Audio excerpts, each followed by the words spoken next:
إنما التوبة على الله للذين يعملون السوء بجهالة ثم يتوبون من قريب فأولئك يتوب الله عليهم وكان الله عليما حكيما আল্লাহ রাব্বুল আলামিন ডাক দিয়ে বলছেন, এই পৃথিবীতে আমার কোন বান্দা বান্দি ভুল ক্রমে পাপের সাথে জড়িত হয়ে গেছে, ভুল ক্রমে গুনাহ করে ফেলেছে, অন্যায় অপরাধ করে ফেলেছে, অন্যায় অপরাধ পাপ করার সাথে সাথে যদি আমি রব্বুল আলামিনের কাছে তাওবা করে ক্ষমা চাই, মুহূর্তের মধ্যেই আমি রব্বুল আলামিন তাদের তাওবা কবুল করব। কোন সুবহানাল্লাহ। আর আমরা এই পৃথিবীতে যা করি, গোপনে হোক প্রকাশ্যে হোক, আমরা যা করি পৃথিবীর মধ্যে কেউ না দেখলে একজনে আমাদের সকল কাজ পর্যবেক্ষণ করছেন, একজনেই দেখছেন। আওয়াজ দিয়ে বলেন তিনি কে? আল্লাহ রাব্বুল আলামিন বলছেন, ওয়া হুয়াল্লাযী ইয়াকবালু আত-তাওবাতা আন ইবাদিহি ওয়া ইয়াফু আনিস সাইয়্যাতি ওয়া ইয়ালামু মা তাফআলুন। বান্দা যদি আল্লাহর কাছে তাওবা করে, আল্লাহ রাব্বুল আলামিন বান্দার তওবা কবুল করেন। ওয়া ইয়াফু আনিস সাইয়্যাত, এবং বান্দার সকল গুনাহসমূহ মাফ করে দেন। সুবহানাল্লাহ, জোরে বলেন। ওয়া ইয়ালামু মা তাফআলুন, বান্দা যা করে পৃথিবীর কেউ না দেখলে একজনে দেখেন। আওয়াজ দিয়া বলেন তিনি কে? গোপনে আমরা গুনাহ করছি,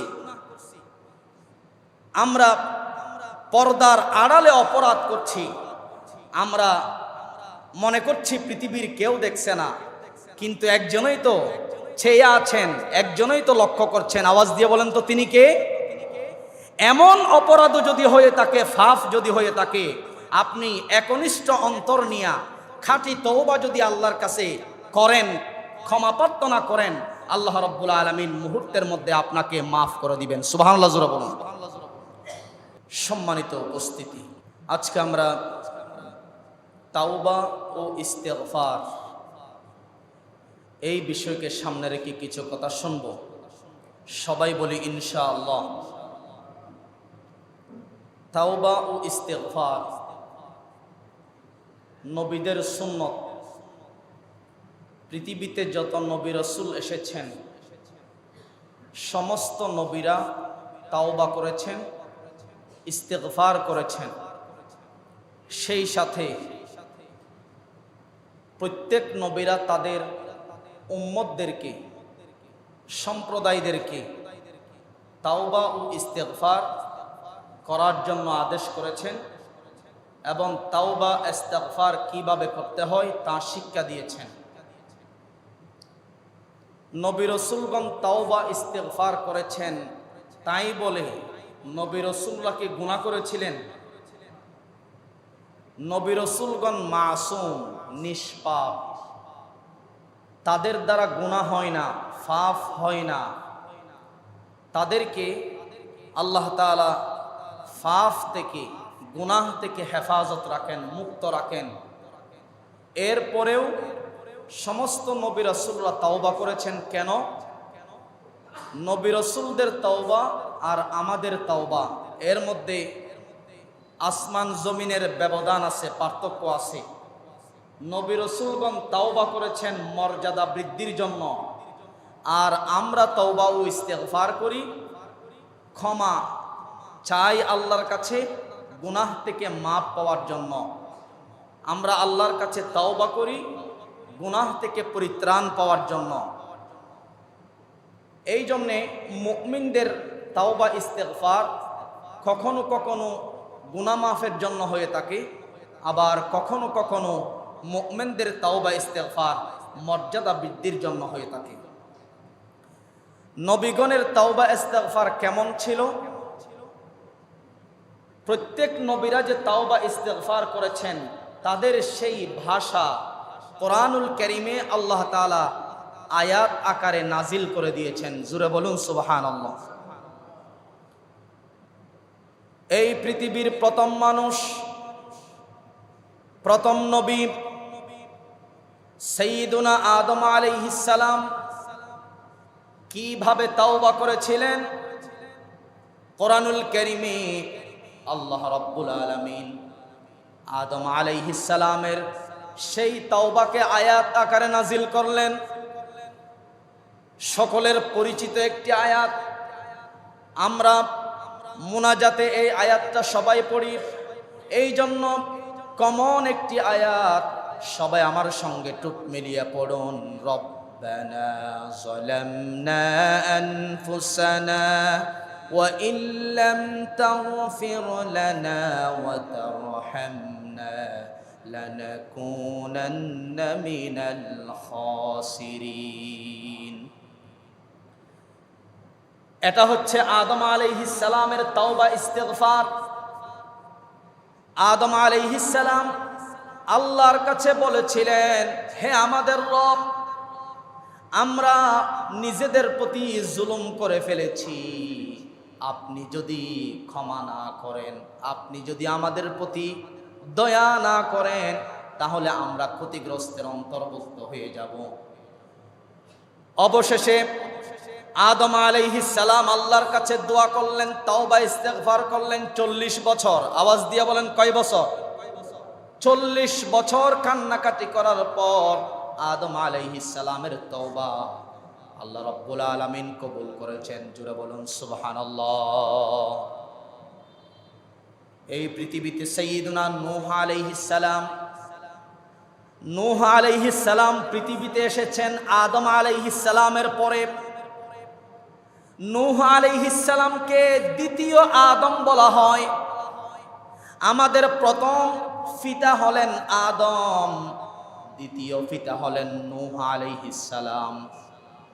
নূহ আলাইহিস সালাম আল্লাহর কাছে যেইভাবে তাওবা করেছেন, ইস্তিগফার করেছেন, মহান রব্বুল আলামিন কোরআনুল কারীমে সূরা নূহ এর ভিতরে আয়াত আকারে নাজিল করলেন।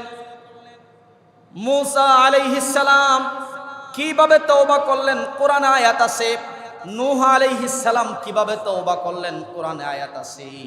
মহান রব্বুল আলামিন বলছেন, রব্বিগফিরলি ওয়া লিওয়ালিদাইয়া ওয়া লিমান দাখালা বাইতিয়া মুমিনা ওয়া লিল মুমিনিনা ওয়াল মুমিনাত ولا تزد الظالمين إلا تبارا। নূহ আলাইহিস সালাম আল্লাহর কাছে বলেছিলেন, ওগো আল্লাহ তাআলা, আপনি আমাকে মাফ করুন, আমার মা বাবাকে মাফ করুন, আমার গোষ্ঠীর মধ্যে যারা ঈমান এনেছে তাদেরকে মাফ করে দিন, আর যারা ঈমানদার পুরুষ এবং ঈমানদার নারী সকলকে মাফ করে দিন, আর যারা জালেম তাদেরকে ধ্বংস করে দিন। নূহ আলাইহিস সালাম প্রথমে নিজের জন্য দোয়া করলেন, মা বাবার জন্য দোয়া করলেন, সমস্ত পৃথিবীর মুসলিম পুরুষ এবং মুসলিম নারী প্রত্যেকের জন্য আল্লাহর কাছে ক্ষমা প্রার্থনার দোয়া করলেন। আল্লাহ রাব্বুল আলামিন নূহ আলাইহিস সালামের দোয়া মঞ্জুর করেছিলেন। এভাবে করে সাইয়্যিদুনা মুসা আলাইহিস সালাম আল্লাহর কাছে দোয়া করে বলেছিলেন, রব্বি ইন্নী যালামতু নাফসি ফাগফিরলি ফাগফারা লাহু ইন্নাহু হুয়াল গফুরুর রহিম। ওগো আল্লাহ তাআলা, আমি আমার প্রতি জুলুম করেছি, অপরাধ করে ফেলেছি, আপনি আমাকে মাফ করুন। মুসা আলাইহিস সালামের দোয়া আল্লাহ তাআলা কবুল করলেন। জুড়ে বলুন সুবহানাল্লাহ। ইন্নাহু হুয়াল গফুরুর রহিম। নিঃসন্দেহে আল্লাহ রাব্বুল আলামিন হচ্ছেন ক্ষমাশীল, আল্লাহ রাব্বুল আলামিন হচ্ছেন অতি দয়ালু। জুড়ে বলুন সুবহানাল্লাহ। নবীগণ উম্মতদেরকে তাওবা ইস্তিগফার কিভাবে করতে হয় তা শিক্ষা দিয়েছেন। পৃথিবীতে একজন নবী এসেছিলেন, সেই নবীর নাম হচ্ছে সালেহ আলাইহিস সালাম। সবাই বলেন তো সেই নবীর নাম কি? সালেহ আলাইহিস সালাম। সালেহ আলাইহিস সালাম উম্মতদেরকে বলেছিলেন, হে স্বজাতির লোকেরা, তোমরা আল্লাহ রব্বুল আলামিনের কাছে তওবা করো, ক্ষমা চাও। আল্লাহ রব্বুল আলামিন তোমাদেরকে ক্ষমা করবেন, তাতে কোনো সন্দেহ নাই। কোরআনুল কারীমে সে আয়াত আল্লাহ রব্বুল আলামিন নাজিল করে পৃথিবীর মানুষদেরকে জানিয়ে দিলেন, ওয়া ইলা সামুদ আখাহুম সালিহা قال يا قوم اعبدوا الله ما لكم من إله غيره هو أنشأكم من الأرض واستعمركم فيها فاستغفروه ثم توبوا إليه إن ربي قريب মুজিব। জুড়ে বলুন আল্লাহু আকবার। সালেহ আলাইহিস সালাম এই নবীকে পাঠিয়েছেন সামুদ জাতির কাছে। সালেহ আলাইহিস সালামকে পাঠিয়েছেন সামুদ জাতির কাছে। সামুদ জাতির কাছে গিয়ে বললেন, ওগো সামুদ জাতি, ওগো সম্প্রদায়ের লোকেরা, ইয়া কওমি আবুদুল্লাহ মা লাকুম মিন ইলাহিন গায়রু, তোমরা এই পৃথিবীতে কেবলমাত্র একজন রবের গোলামি করো, একজন রবের দাসত্ব করো, সিজদা দাও, ইবাদত বান্দাগি করো। আল্লাহ ছাড়া পৃথিবীর কারো তোমরা ইবাদত বান্দাগি করো না। আল্লাহকে বাদ দিয়ে যত কিছুর তোমরা ইবাদত বান্দাগি করো, সিজদা করো, সবগুলো হচ্ছে দুই নাম্বারি, সবগুলো হচ্ছে শিরক, সবগুলো হচ্ছে নাফরমানি আল্লাহর সাথে। সেগুলো থেকে বেরিয়ে আসো, তোমরা কেবল রবের দিকে তোমরা ফিরে আসো। এবং বললেন, সে আল্লাহ রাব্বুল আলামিন তোমাদেরকে মাটি থেকে সৃষ্টি করেছেন, আবার এই জমিনকে তোমাদের জন্য বসবাসের ঠিকানা বানিয়ে দিয়েছেন। সেই রবের কাছে তোমরা ইস্তিগফার করো, সেই রবের কাছে তোমরা তাওবা করো, তার দিকে তোমাদেরকে ফিরে যেতে হবে। ইন্না রাব্বি করিবুম মুজিব। সালেহ আলাইহিস সালাম বলছেন, ওগো সম্প্রদায়ের লোকেরা, নিশ্চয় আমার রবকে, আমার আল্লাহকে তোমরা কাছে পাবে এবং তোমাদের তাওবা ইস্তিগফার মহান রব্বুল আলামিন কবুল করে নেবেন। জোরে বলুন সুবহানাল্লাহ। আর পৃথিবীর কোনো মানুষ যদি আল্লাহর কাছে তাওবা করে, ইস্তিগফার করে, ক্ষমা চায়, ওই মানুষের উপর বিপদ আসলেও আশা বিপদ আল্লাহ তাআলা দূর করে দেয়। অ্যাক্সিডেন্ট, দুর্ঘটনা, রোগ সুখ, বিভিন্ন ধরনের শাস্তি, মুসিবত, গজব যদিও বা আসে, রব্বুল আলামিন তাওবা ইস্তিগফারের কারণে সমস্ত বিপদ থেকে বান্দাকে মুক্ত করে দেয়। সুবহানাল্লাহ বলেন। এটি আমার কথা নয়, সূরাতুল আনফালের 33 নম্বর আয়াতে আল্লাহ রাব্বুল আলামিন বলেন, ওয়ামা কানাল্লাহু লিয়ুআযযিবাহুম ওয়া আনতা ফীহিম ওয়ামা কানাল্লাহু মুআযযিবাহুম ওয়া হুম ইস্তাগফিরুন। যারা আল্লাহর কাছে ক্ষমা চায়, যারা আল্লাহর কাছে তাওবা করে, মহান রব্বুল আলামিন ওই বান্দাকে বিপদ, মুসিবত, গজব থেকে, শাস্তি থেকে তাকে বাঁচায়া দেয়। জোরে জোরে বলুন সুবহানাল্লাহ। ক্ষমা চাইলে, তাওবা করলে, আল্লাহর কাছে নত হলে আল্লাহ রাব্বুল আলামিন সমস্ত বিপদ থেকে, মুসিবত থেকে, অ্যাক্সিডেন্ট থেকে, দুর্ঘটনা থেকে আপনাকে বাঁচায়া দিবেন। জোরে বলুন সুবহানাল্লাহ। শুধু তাই নয়, তাওবা ইস্তিগফার এটি এমন একটি গুরুত্বপূর্ণ বিষয়, তাওবা করলে, ইস্তিগফার করলে আল্লাহ রাব্বুল আলামিন আপনার সংকটময় জীবনকে প্রশস্ত করে দিবেন, সংকটময় মুহূর্ত আল্লাহ তাআলা দূর করে দিবেন। সুবহানাল্লাহ জোরে বলুন।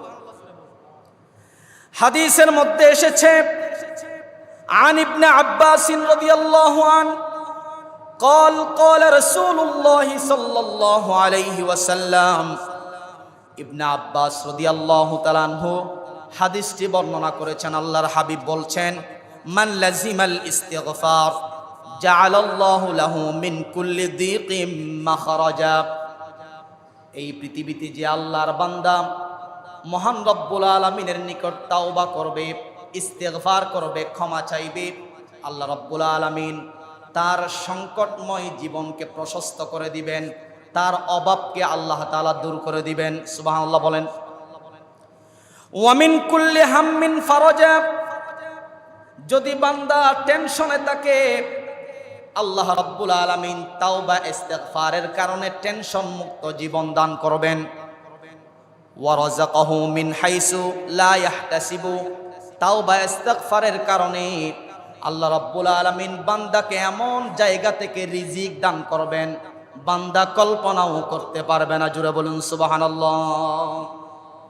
তাহলে তাওবা ইস্তিগফার করলে লাভ না লস? অসংখ্য ফজিলতের কথা কোরআনে এসেছে, হাদিসে এসেছে। বান্দা আল্লাহর কাছে তাওবা করলেই, ইস্তিগফার ক্ষমা প্রার্থনা চাইলেই আল্লাহ তাআলা বান্দাকে মুহূর্তেই মাফ করে দেন। সুবহানাল্লাহ জোরে বলুন। আল্লাহ রাব্বুল আলামিন বলছেন সূরাতুন নিসার 17 নম্বর আয়াত, ইন্নামাত তাওবাতু আলাল্লাহি লিল্লাযীনা ইয়া'মালুনাস সুআ বিজাহালাতিন সুম্মা ইয়াতুবুনা মিন করিবিন ফাউলাইকা ইয়াতুবুল্লাহু আলাইহিম ওয়া কানাল্লাহু আলিমান হাকিমা। আল্লাহ রাব্বুল আলামিন ডাক দিয়ে বলছেন, এই পৃথিবীতে আমার কোন বান্দা বান্দি ভুল ক্রমে পাপের সাথে জড়িত হয়ে গেছে, ভুল ক্রমে গুনাহ করে ফেলেছে, অন্যায় অপরাধ করে ফেলেছে, অন্যায় অপরাধ পাপ করার সাথে সাথে যদি আমি রব্বুল আলামিনের কাছে তাওবা করে ক্ষমা চাই, মুহূর্তের মধ্যেই আমি রব্বুল আলামিন তাদের তাওবা কবুল করব। কোন সুবহানাল্লাহ। আর আমরা এই পৃথিবীতে যা করি, গোপনে হোক প্রকাশ্যে হোক, আমরা যা করি পৃথিবীর মধ্যে কেউ না দেখলে একজনে আমাদের সকল কাজ পর্যবেক্ষণ করছেন, একজনেই দেখছেন। আওয়াজ দিয়ে বলেন তিনি কে? আল্লাহ রাব্বুল আলামিন বলছেন, ওয়া হুয়াল্লাযী ইয়াকবালুত তাওবাতা আন ইবাদিহি ওয়া ইয়াফু আনিস সাইয়্যাতি ওয়া ইয়ালামু মা তাফআলুন। বান্দা যদি আল্লাহর কাছে তাওবা করে, আল্লাহ রাব্বুল আলামিন বান্দার তওবা কবুল করেন। ওয়া ইয়াফু আনিস সাইয়্যাত, এবং বান্দার সকল গুনাহসমূহ মাফ করে দেন। সুবহানাল্লাহ জোরে বলেন।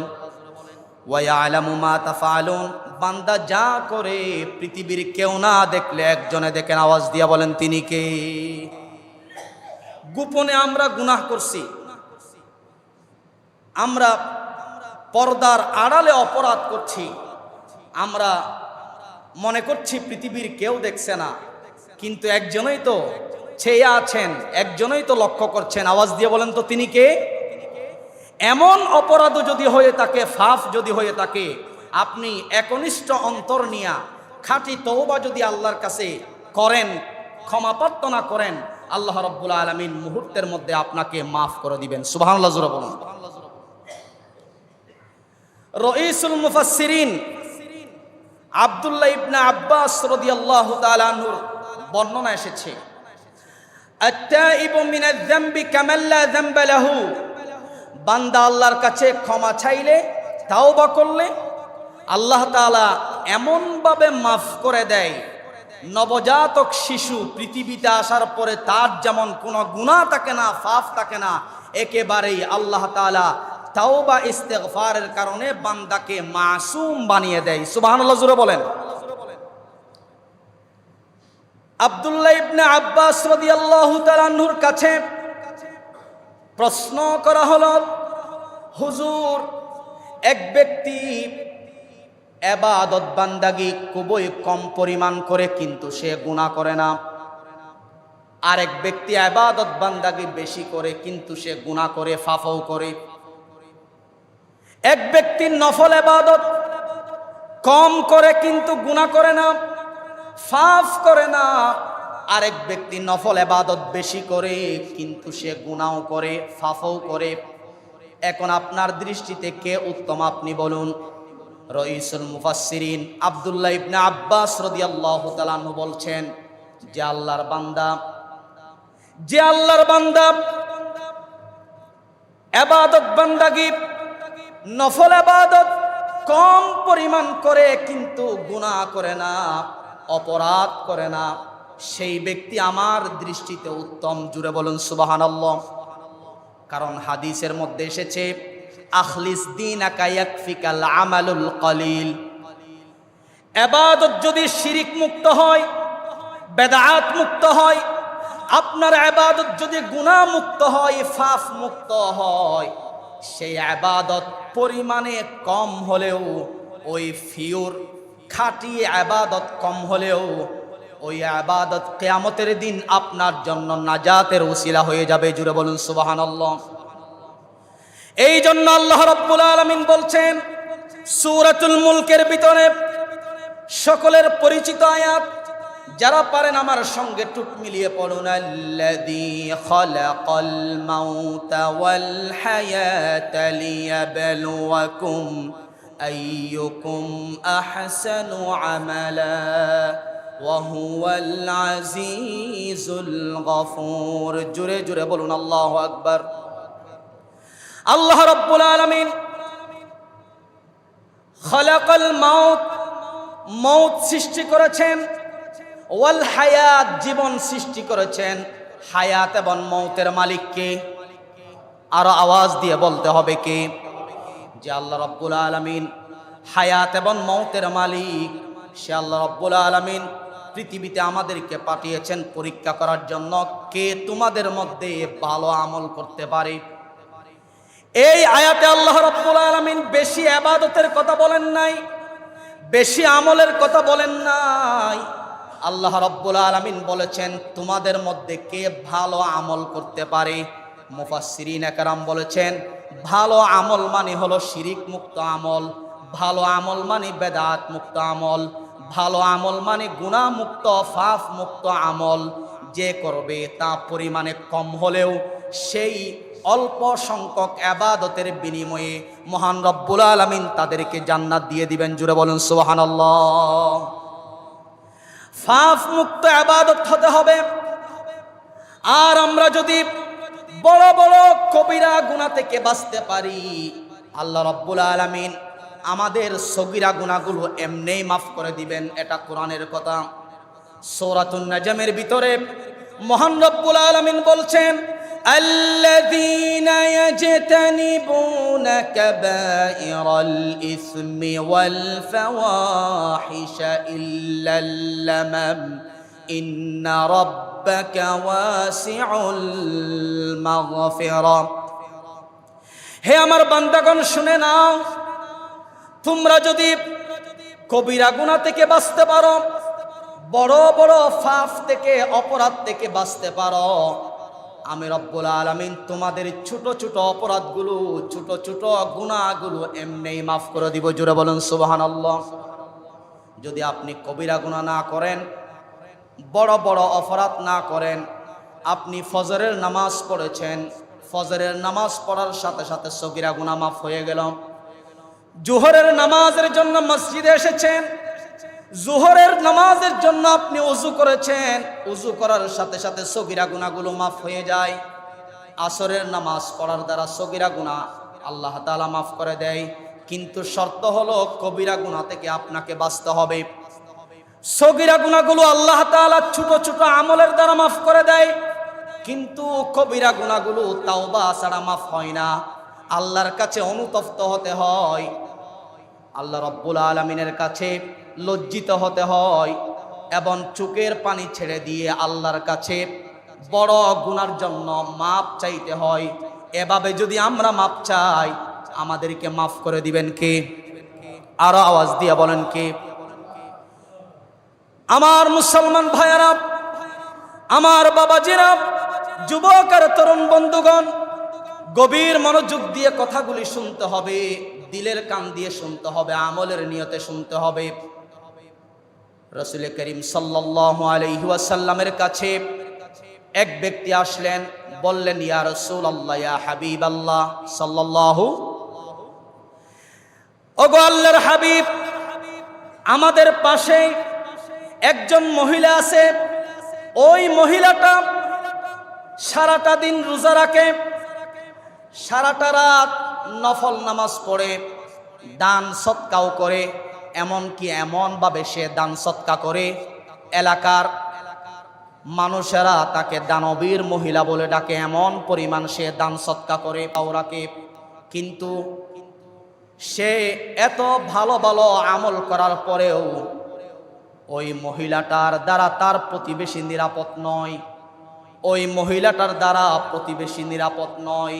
তার জবান খারাপ, সে মানুষকে গালি দেয়, সে মানুষের সমালোচনা করে, গীবত করে, কিন্তু নামাজও পড়ে, রোজাও রাখে, দান সৎকাও করে, সবগুলো করে, ঠিক আছে। অপরদিকে মানুষকে গালি দেয়, মানুষের সমালোচনা করে, গীবত করে, মানুষকে তার জবান দ্বারা, হাত দ্বারা কষ্ট দেয়। ইয়া রাসূলুল্লাহ, তার ব্যাপারে আপনি কি বলবেন? আল্লাহর হাবিব বলছেন, ক্বালা হিয়া ফিন্নার, সেই মহিলা হলো জাহান্নামী। জোরে বলুন নাউজুবিল্লাহ।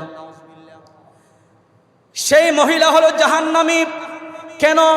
আল্লাহর হাবিব বলছেন, আল মুসলিমু মান সালিমাল মুসলিমুনা মিন লিসানিহি ওয়া ইয়াদি, প্রকৃত মুসলিম হলো সে যার হাত এবং জবান দ্বারা অপর ভাই নিরাপদ থাকে, শান্তিতে থাকে। আরেক হাদিসে বলছেন, সিবাবুল মুসলিমি ফুসুকুন, এক ভাই আরেক ভাইকে, এক মুসলিম আরেক মুসলিমকে গালি দেওয়া, এটা হচ্ছে ফাসিকি। সবাই আওয়াজ দিয়ে বলেন কি? কেউ যদি কাউকে গালি দেয়, যে গালি দিল সে হচ্ছে বড় ফাসিক। ওয়া কিতালুহু কুফ, আর যারা একে অপরকে হত্যা করে তারা কুফরি করলো, তারা কাফের হয়ে গেল, কুফরি করলো। আমার ভাইয়েরা, এই জন্য আল্লাহর হাবিব বলছেন, ইবাদত বান্দাগি তুমি করবে, ঠিক আছে, জবান দ্বারা, হাত দ্বারা প্রতিবেশীকে, কাউকে কষ্ট দেওয়া যাবে। আল্লাহর রাসূলের কাছে বলা হলো, হুজুর, আরেকজন মহিলা আমাদের সমাজে আছে, যেই মহিলা তেমন ইবাদত বান্দাগি করতে পারে না, তেমন রোজা রাখতে পারে না, দান সৎকা তেমন করতে পারে না, কিন্তু সেই মহিলার জবান দ্বারা মানুষ কষ্ট পায় না। সেই মহিলার জবান, হাঁটা চলা, আচার ব্যবহার এত সুন্দর, রূহ থেকে তার জন্য দোয়া আসে। সুবহানাল্লাহ বলেন। তার ব্যাপারে আপনি কি বলবেন? আল্লাহর হাবিব বলছেন, ক্বালা হিয়া ফিল জান্নাহ, ওই মহিলা ইবাদত কম করলেও, আমল কম করলেও, ওই মহিলা হলো আমার দৃষ্টিতে জান্নাতি। সুবহানাল্লাহ জোরে বলেন। বলছিলাম, গুনাহ মুক্ত ইবাদত, পাপ মুক্ত ইবাদত আমাদেরকে করতে হবে, শিরিক মুক্ত ইবাদত করতে হবে, গুনাহ থেকে আমাদেরকে বাঁচতে হবে। কেউ যদি গুনাহ করে, পাপ করে, এই গুনাহের কারণে, এই পাপের কারণে কিছু ক্ষতি হয়। এর মধ্যে এক নাম্বার ক্ষতি হলো, পাপ করলে অন্তরের মধ্যে জং ধরে যায়, মরিচিকা পড়ে যায়, দাগ পড়ে যায়। সাদা কাপড়ের মধ্যে যেমন দাগ পড়ে, দাগটা পড়লে সাদা কাপড়ের মধ্যে স্পষ্ট ফুটে ওঠে। দাগ পড়তে পড়তে এক পর্যায়ে এমন অবস্থা হয়ে যায়, কাপড়ের মূল যে একটা কালার, ওই কালারটাই আর দেখা যায় না। দাগ পড়তে পড়তে ওই দাগগুলো যদি দূর করতে হয়, তাহলে উন্নত মানের পাউডার ব্যবহার করতে হবে, তাহলেই আস্তে আস্তে সাদা কাপড় থেকে দাগগুলো চলে যাবে। ঠিক কিনা জোরে বলুন। তদ্রূপ ভাবে কোন মুমিন বান্দা যখন পাপ করে, একটা পাপ করলো, এই কলিজার মধ্যে, কলবের মধ্যে একটা দাগ পড়ে যায়, দুইটা গুনাহ করলো, দুইটা দাগ পড়ে যায়। এভাবে করে ফাফ করতে করতে যখন বান্দা ফাফ থেকে ফিরে আসে না, ফাফ করতেই তাকে, গুনাহ করতেই তাকে, এমন অবস্থা হয়ে যায় মুমিনের একেবারেই কলবটা কালো হয়ে যায়, সেখানে আর জায়গা থাকে না। এখন ওই দাগগুলো আপনি কিভাবে সরাবেন? আল্লাহর হাবিব বলছেন, কেউ যদি খাঁটি নিয়তে তাওবা করে, ইস্তেগফার করে, আল্লাহ রাব্বুল আলামিনের কাছে ক্ষমা চায়, ওই বান্দাটা যদি কোরআন তেলাওয়াত করে, জিকির করে, এই আমলগুলোর দ্বারা আল্লাহ রাব্বুল আলামিন তার অন্তরে যে মরিচিকা পড়েছিল গুনাহের দাগ, ওই দাগগুলো মোচন করে দেয়। জুড়ে বলুন সুবহানাল্লাহ। আল্লাহ রাব্বুল আলামিন কোরআনে আয়াত নাজিল করে সেই কথাই বলে দিয়েছেন, কাল্লা বাল রানা আলা কুলুবিহিম মা কানু ইয়াকসিবুন।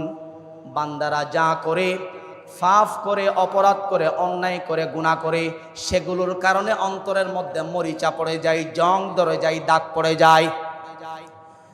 শাইখুল মাশায়েখ হযরত হাসান বসরি রাহমাতুল্লাহি আলাইহির কাছে এক ব্যক্তি আসলেন, বললেন, হুজুর, আমার কেমন জানি হয়েছে, আমার মনে হচ্ছে আমার অন্তরটা ঘুমন্ত। কেন? কোরআন হাদিসের ওয়াজ শুনলে আমার অন্তরের মধ্যে প্রভাব পড়ে না, আগে যেমন এখনো তেমন, মনে হচ্ছে আমার অন্তরটা ঘুমন্ত। হাসান বসরি রহমাতুল্লাহ আলাইহি লোকটাকে বললেন, তোমার অন্তরটা ঘুমন্ত নয়, তোমার অন্তরটা হচ্ছে মৃত। কারণ ঘুমন্ত মানুষকে নাড়া দিলে ঘুম থেকে জাগ্রত হয়ে যায়। তোমাকে যেহেতু কোরআন হাদিসের আলোচনায় কোনো প্রভাব করতে পারছে না, ভালো আমল, ভালো কথা তোমার অন্তরে প্রবেশ করছে না, বুঝতে হবে তোমার অন্তরটা মারা গেছে, এটা মৃত অন্তর। হাসান বসরি রহমাতুল্লাহ আলাইহি বললেন, তোমাকে তাওবার দিকে ফিরে আসতে হবে, তোমাকে প্রচুর পরিমাণে কান্নাকাটি করতে হবে আল্লাহর দরবারে, তাহলে তোমার অন্তর জীবিত হওয়ার সুযোগ আছে, আর না হয় সুযোগ নাই। তাহলে এখান থেকে আমরা জানলাম, গুনাহ করলে অন্তর মরে যায়, ভালো কথা ভালো লাগে না। নাম্বার 2, 2 নাম্বার, ফাফ করলে বিবেক নষ্ট হয়ে যায়, বুদ্ধি কমে যায়। কোনো মানুষ যখন ফাফের উপর থাকে, তখন ফাফের কারণে তার বিবেক বুদ্ধি কমে যায়, বিবেক নষ্ট হয়ে যায়। তার ভালো কথা বললেই তার মাথায় ঢুকে না, সত্য কথা সে বুঝতে চায় না, তার বুঝার সেই শক্তিটা থাকে না, কারণ সে তো সদা সর্বদা 24টা ঘন্টা গুনাহের উপর, ফাফের উপর। ঠিক কিনা বলুন? এই জন্য ফাফ করলে বিবেক বুদ্ধি নষ্ট হয়ে যায়, এটা 2 নাম্বার ক্ষতি। কিন্তু আপনি যদি আল্লাহর কাছে খাঁটি নিয়তে চোখের পানি ছেড়ে দিয়ে তওবা করেন, সবাই আওয়াজ দিয়ে বলেন তো, তওবার দরজা খোলা আছে না নাই? এমনকি সবচেয়ে মজার বিষয় হচ্ছে, শয়তান ইবলিসের জন্য এখনো পর্যন্ত তওবার দরজা খোলা আছে। কিভাবে? সংক্ষেপে বলেই শেষ করছি, সময়ও শেষ হয়ে যাচ্ছে। মুসা আলাইহিস সালাম প্রায় সময় আল্লাহর সঙ্গে কথা বলতেন তুর পাহাড়ে গিয়ে। একদিন তুর পাহাড়ে যাচ্ছেন, আল্লাহর সঙ্গে কথোপকথন হবে, প্রতিমধ্যে শয়তানের সঙ্গে দেখা হলো। বললেন, ইয়া মুসা, হে আল্লাহর পয়গম্বর মুসা, আপনি তো আল্লাহর সঙ্গে কথা বলেন, এই জন্য আপনার ডাক নাম হলো কালিমুল্লাহ। আপনি তুর পাহাড়ে যাচ্ছেন, আজকে আমার বিষয়ে একটু আপনার আল্লাহকে বলবেন। কি বলবো? আমাকে যে আল্লাহ তাআলা অভিশপ্ত করে দিয়েছেন কিয়ামত পর্যন্তের জন্য, লানত প্রাপ্ত করে দিয়েছেন, জাহান্নামী করে দিয়েছেন, আমি সেখান থেকে ফিরে আসতে চাই, আমিও রহমতের দিকে চলে আসতে চাই। আমার ব্যাপারে কোনো সুযোগ আছে কিনা আপনি একটু তুর পাহাড়ে গিয়ে আপনার রবের কাছে বলবেন। মুসা আলাইহিস সালাম বললেন, ঠিক আছে বলবো। গেলেন তুর পাহাড়ে আল্লাহর কাছে, সব আবেদন শেষে শয়তানের কথাটাও একটু তুলে ধরলেন। আল্লাহ তাআলা বললেন, ওগো মূসা, এটা তো সহজ বিষয়। শয়তান যেহেতু সে অভিশপ্ত জীবন থেকে ফিরে আসতে চায় রহমতের দিকে, এখন তার জন্য একটা উপায় আছে, সেটা হচ্ছে তুমি শয়তানকে গিয়ে বলবে আদম নবীর কবরে গিয়ে যেন সে একটা সিজদা দেয়। তার জন্য এটা হচ্ছে তাওবা। সে যদি আদম নবীর কবরে গিয়ে একটা সিজদা দেয়, আমি শয়তানকে মাফ করে দিব। সুবহানাল্লাহ বলেন। মূসা আলাইহিস সালাম তুর পাহাড় থেকে ফিরছিলেন, শয়তানের সঙ্গে দেখা হলো। বললেন, ইয়া মূসা কালিমুল্লাহ, ওগো আল্লাহর পয়গম্বর মূসা, আমার বিষয় কি আপনি ভুলে গিয়েছেন নাকি? মূসা আলাইহিস সালাম বললেন, না না, ভুলে যাই নাই, আল্লাহর দরবারে তোমার কথা উপস্থাপন করেছি। মূসা আলাইহিস সালাম বললেন, আল্লাহ রাব্বুল আলামিন সহজ উপায় তোমার জন্য বের করে দিয়েছেন। তা হলো, তুমি তো জান্নাতে আদমকে সিজদা দাও নাই, সে কারণেই তোমাকে অভিশপ্ত করে দেওয়া হয়েছিল। তুমি যদি এই মুহূর্তে আদম নবীর কবর যেই দেশের মধ্যে আছে, যেই জায়গার মধ্যে আছে, সেখানে গিয়ে যদি কবরের উপর তুমি সিজদায় লুটিয়ে পড়ো, আল্লাহ রাব্বুল আলামিন তোমাকে মাফ করে রহমতের দিকে তোমাদেরকে নিয়ে আসবেন। এবার শয়তান ডাক দিয়ে হাসি তামাশা ঠাট্টা বিদ্রুপ করে শয়তান বলতে লাগলো, ওগো মূসা, আপনিও পাগল, আপনার আল্লাহও পাগল। নাউজুবিল্লাহ জোরে বলেন। আপনিও পাগল, আপনার আল্লাহও পাগল। আমি জীবিত আদমকে জান্নাতের মধ্যে সিজদা করি নাই, এখন মৃত আদমকে সিজদা করব, আমি কি বোকা নাকি? তখন মূসা আলাইহিস সালাম বলছেন, ঠিক আছে, তোমার জন্য আর কোনো তাওবার দরজা খোলা নাই। তুমি যদি ভালো পথের দিকে ফিরে আসতে চাও, তোমাকে এই কাজটা করতে হবে, আর কোনো সুযোগ নাই। সুতরাং বলছিলাম, শয়তানের জন্য তওবার দরজা খোলা আছে। যখন যেই মুহূর্তে আপনি তওবা করেন, আল্লাহ রাব্বুল আলামিন আপনার ডাকে সাড়া দিবেন, তাতে কোনো সন্দেহ নাই। প্রত্যেক দিন শেষ রজনীতে আল্লাহ রাব্বুল আলামিন সপ্তম আকাশের নিচে চলে আসেন এবং বান্দাদেরকে ডাক দিয়ে বলতে থাকেন, কার কি লাগবে, কার রিজিক লাগবে, কার সাহায্য লাগবে। আল্লাহ রাব্বুল আলামিন ডাক দিয়ে এক একটা প্রশ্ন ছুটে দেন। বান্দারা তো ভোরের সময় তাহাজ্জুদ পড়তে ওঠা দূরের কথা, ফজরের নামাজও পড়ে না। 100 মধ্যে 99 জন উঠে অফিস টাইমে, ঠিক কিনা বলুন? 9টা 10টা 11টায় ঘুম থেকে ওঠে। এখন আল্লাহ রাব্বুল আলামিন আরশ আজিম থেকে সপ্তম আকাশে অসংখ্য রহমত নিয়ে এসেছেন। এই রহমতগুলো কোথায় দিবেন? বান্দারা তো চাই না। অবশেষে আল্লাহ রাব্বুল আলামিন ওই রহমতগুলো সাগরের মধ্যে ঢেলে দেন এবং বিশাল বিশাল পাহাড়ের মধ্যে ঢেলে দেন। এই জন্য সাগরের মধ্যে মাছ বেশি, বড় বড় মাছ। আচ্ছা বলেন তো, সাগরের মধ্যে যেই বড় বড় মাছ আছে, ওই মাছকে খাওয়ান কে? আমরা যে ফিশারি করি, মাছ ফেলাই, খাদ্য দেওয়ার পরেও মাছ মোটা হয় না, বড় হয় না। কিন্তু সমুদ্রের মাছ কেউ খাদ্য দেয় না। সমুদ্রের মাছগুলো হৃষ্টপুষ্ট। বাজারের মধ্যে আমরা সবাই খুঁজি সমুদ্রের মাছ আসছে কিনা। সমুদ্রের মাছ আমরা ক্রয় করি।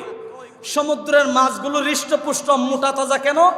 বান্দারা যে শেষ রাত্রে আল্লাহর কাছে রহমত চায় না, রহমতগুলো দেওয়ার মতো আল্লাহ কোনো বান্দাকে খুঁজে পান না। অবশেষে রহমতগুলো সমুদ্রের মধ্যে ঢেলে দেন, বিশাল বিশাল পাহাড়ের চূড়ায় ঢেলে দেন। এরপরে আল্লাহ তাআলা আবার সপ্তম আকাশে চলে যান। এভাবে করে প্রত্যেক দিন শেষ রাত্রে আল্লাহ তাআলা সপ্তম আকাশে নেমে আসেন। সুবহানাল্লাহ জোরে বলেন। সম্মানিত উপস্থিতি, তাহলে বলছিলাম, গুনাহ করলে 1 নাম্বার ক্ষতি, শরীরে আপনার কলবের মধ্যে জং ধরে যায়, মরিচা পড়ে যায়। 2 নাম্বার গুনাহের ক্ষতি হলো বিবেক বুদ্ধি নষ্ট হয়ে যায়। আর 3 নাম্বার গুনাহ করলে ক্ষতি হচ্ছে রোগ, বিপদ, মুসিবত, অ্যাক্সিডেন্ট, দুর্ঘটনা। আপনার ব্যবসার মধ্যে লস, কোটি টাকা ইনকাম করলেও আপনার ব্যবসা বাণিজ্যের মধ্যে আপনি উন্নতি খুঁজে পাচ্ছেন না।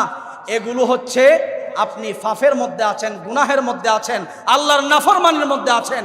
এই জন্য সদা সর্বদা বিপদ লেগেই আছে। আপনার যদি বিপদ লেগেই থাকে, হুজুর এনে দাওয়াত পড়াইলে তো কোনো লাভ হবে না। আগে আপনাকে শুদ্ধ হতে হবে। পুকুরের মধ্যে একটা বিড়াল পড়ে মারা গেছে, কুকুর পড়ে মারা গেছে। এখন গন্ধ উঠতেছে। একজন বলল যে আপনার পুকুরের পানিগুলো ফেলে দেন, গন্ধ চলে যাবে। সে আস্তে আস্তে মেশিন দিয়ে পুকুরের সমস্ত পানি ফেলে দিল। ফেলে দেওয়ার পরেও দেখতেছে পুকুর থেকে গন্ধ আসতেছে। আরে গাধা, এখন গন্ধ আসতেছে যেই কারণে গন্ধ আসতেছে, ওই কারণটা তো তুমি নিক্ষেপ করো নাই, ফেলে দাও নাই।